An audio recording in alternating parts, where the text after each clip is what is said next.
কেন্দ্রীয় যুবদলের সভাপতি সুলতান সালাউদ্দিন টুকুকে কারাবন্দী রাখার প্রতিবাদে বিক্ষোভ মিছিল করেছে জেলা যুবদল। বিকেলে পৌরসভা প্রাঙ্গণ থেকে মিছিল বের হয়ে জেলা বিএনপির কার্যালয়ের সামনে শেষ হয়। এ সময় দ্রুত টুকুকে মুক্তির দাবি জানানো হয়।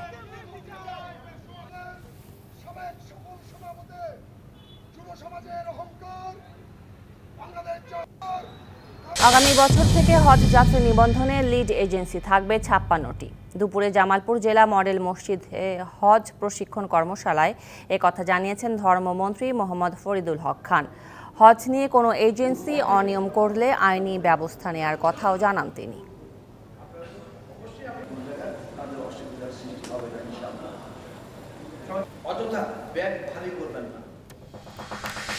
22 বছর পর ফরিদপুরের স্বাধীনতা চিকিৎসক পরিষদের সম্মেলন অনুষ্ঠিত হয়েছে। এতে প্রধান অতিথি ছিলেন আওয়ামী লীগের প্রেসিডিয়াম সদস্য, মৎস্য ও প্রাণী সম্পদ মন্ত্রী আব্দুর রহমান।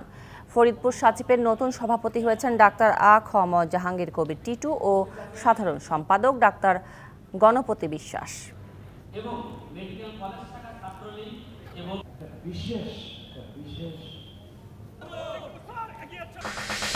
বরিশাল সিটি কর্পোরেশনের মুখ্য কর্মকর্তা পরিচয়ে ৭২,৫০০ টাকা ঘুষ নেওয়ার অভিযোগে একজনকে ঢাকার মিরপুর থেকে গ্রেপ্তার করা হয়েছে।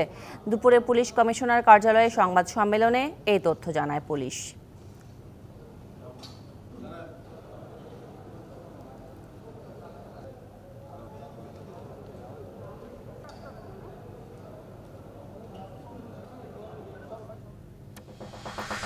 পিরোজপুরের নাজিরপুর উপজেলা পরিষদ নির্বাচনে চেয়ারম্যান প্রার্থী ডাক্তার দীপঙ্কর নাগের প্রধান নির্বাচনী সমন্বয়কারী গোবিন্দ মারা গেছেন।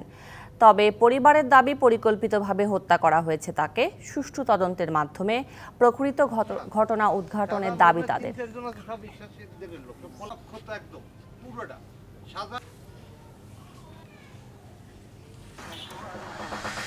গরম থেকে স্বস্তি পেতে চট্টগ্রাম জেলা সমাজসেবা অধিদপ্তরের উদ্যোগে বেসরকারি উন্নয়ন সংস্থা সিডিসির সহযোগিতায় নগরীর 5টি স্থানে বিনামূল্যে পানি ও শরবত বিতরণ করা হয়েছে। তাপপ্রবাহ না কমা পর্যন্ত এই উদ্যোগ অব্যাহত থাকবে বলে জানান আয়োজকেরা।